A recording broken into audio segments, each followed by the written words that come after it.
Section 8 of A Sentimental Journey Through France and Italy. This recording is in the public domain. Recording by Martin Geeson. A Sentimental Journey Through France and Italy by Lawrence Sterne. Section 8. The bidet. Reader's translation, post-horse. Having settled all these little matters, I got into my post-chaise with more ease than ever I got into a post-chaise in my life, and La Fleur having got one large jack-boot on the far side of a little bidet, and another on this, for I count nothing of his legs, he cantered away before me as happy and as perpendicular as a prince. But what is happiness, what is grandeur in this painted scene of life? A dead ass, before we had got a league, put a sudden stop to La Fleur's career. His bidet would not pass by it. A contention arose betwixt them, and the poor fellow was kicked out of his jack-boots the very first kick.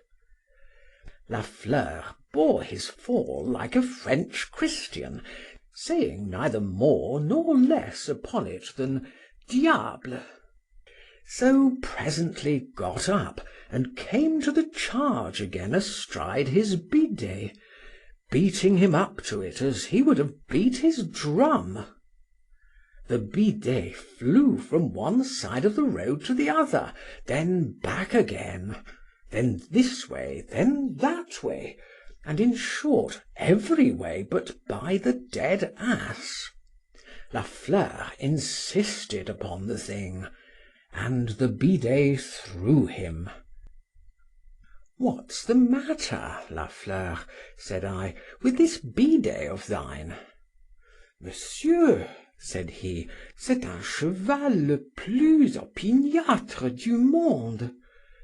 "Nay, if he is a conceited beast, he must go his own way," replied I. So La Fleur got off him, and giving him a good sound lash, the bidet took me at my word, and away he scampered back to Montreuil. "Peste!" said La Fleur. It is not mal à propos to take notice here, that though La Fleur availed himself but of two different terms of exclamation in this encounter, namely, diable and peste, that there are nevertheless three in the French language, like the positive, comparative, and superlative, one or the other of which serves for every unexpected throw of the dice in life. Le diable, which is the first and positive degree, is generally used upon ordinary emotions of the mind, where small things only fall out contrary to your expectations, such as the throwing one's doublets, La Fleur's being kicked off his horse, and so on. Cuckoldom, for the same reason, is always le diable. But in cases where the cast has something provoking in it, as in that of the bidet's running away after, and leaving La Fleur aground in jack-boots, 'tis the second degree, 'tis then peste.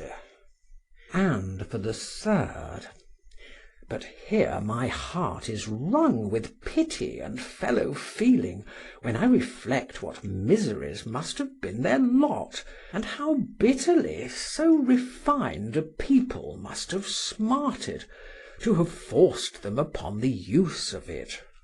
Grant me, O ye powers which touch the tongue with eloquence in distress, whatever is my cast, grant me but decent words to exclaim in, and I will give my nature way.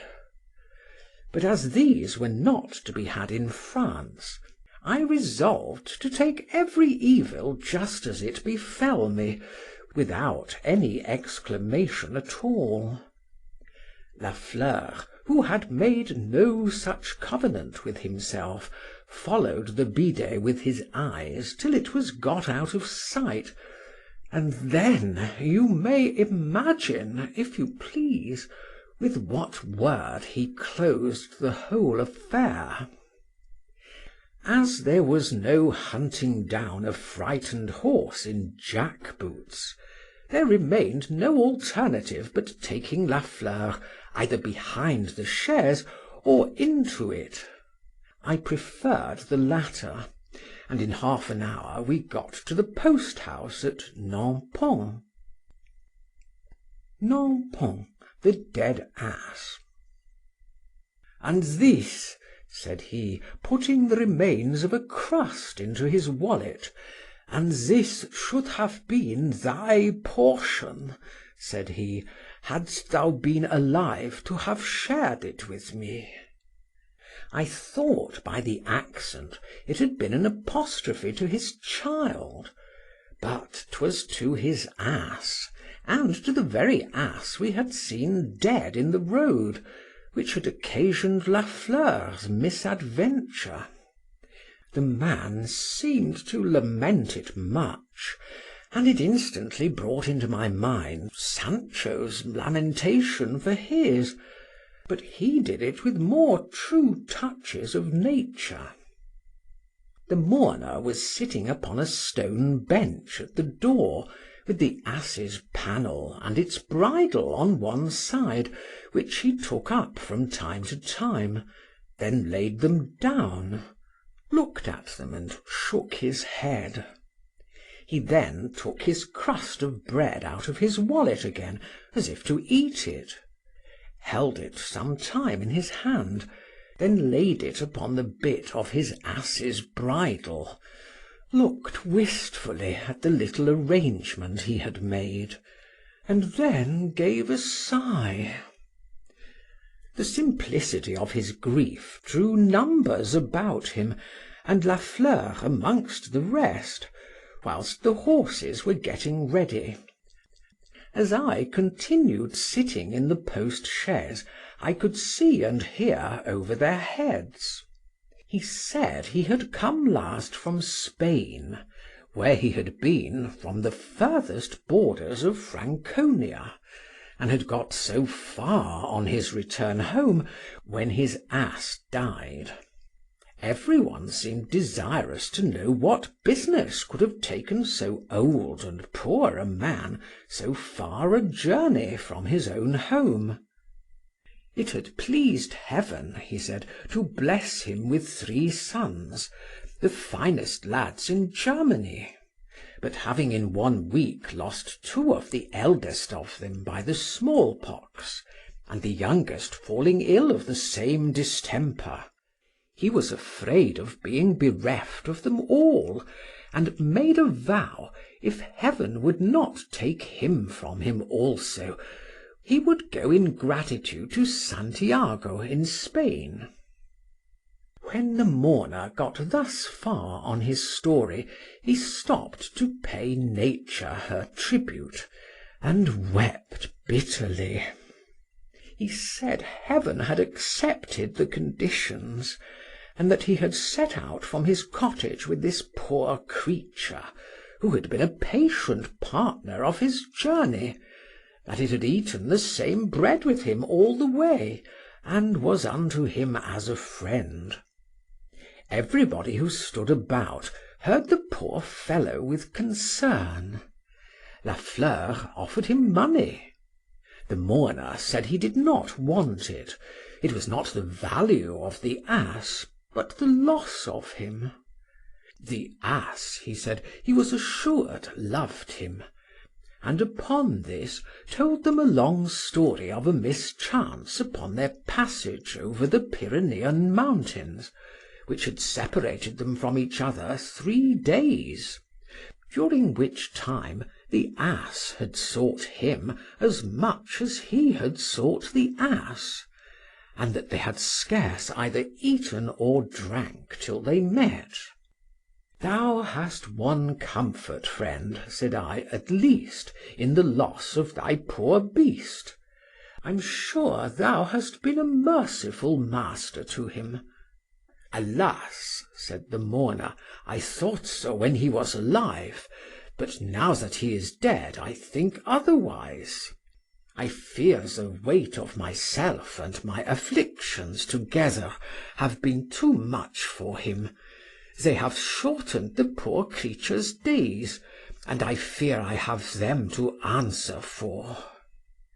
Shame on the world, said I to myself. Did we but love each other as this poor soul loved his ass, 'twould be something. Nampont, the postillion. The concern which the poor fellow's story threw me into required some attention. The postillion paid not the least to it, but set off upon the pavé in a full gallop. The thirstiest soul in the most sandy desert of Arabia could not have wished more for a cup of cold water than mine did for grave and quiet movements. And I should have had an high opinion of the postillion, had he but stolen off with me in something like a pensive pace. On the contrary, as the mourner finished his lamentation, the fellow gave an unfeeling lash to each of his beasts, and set off clattering like 1,000 devils. I called out to him as loud as I could, for heaven's sake to go slower, and the louder I called, the more unmercifully he galloped. The deuce take him and his galloping too, said I. He'll go on tearing my nerves to pieces till he has worked me into a foolish passion, and then he'll go slow, that I may enjoy the sweets of it. The postillion managed the point to a miracle.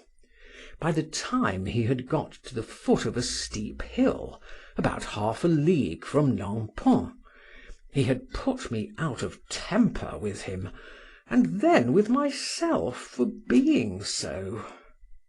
My case then required a different treatment, and a good rattling gallop would have been of real service to me. Then prithee, get on, my good lad, said I. The postillion pointed to the hill. I then tried to return back to the story of the poor German and his ass, but I had broke the clue, and could no more get into it again than the postillion could into a trot. The deuce go, said I, with it all.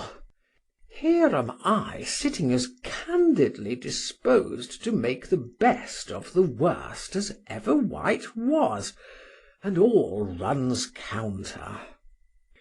There is one sweet lenitive at least for evils, which nature holds out to us. So I took it kindly at her hands, and fell asleep, and the first word which roused me was Amiens. Bless me, said I, rubbing my eyes, this is the very town where my poor lady is to come. End of Section 8.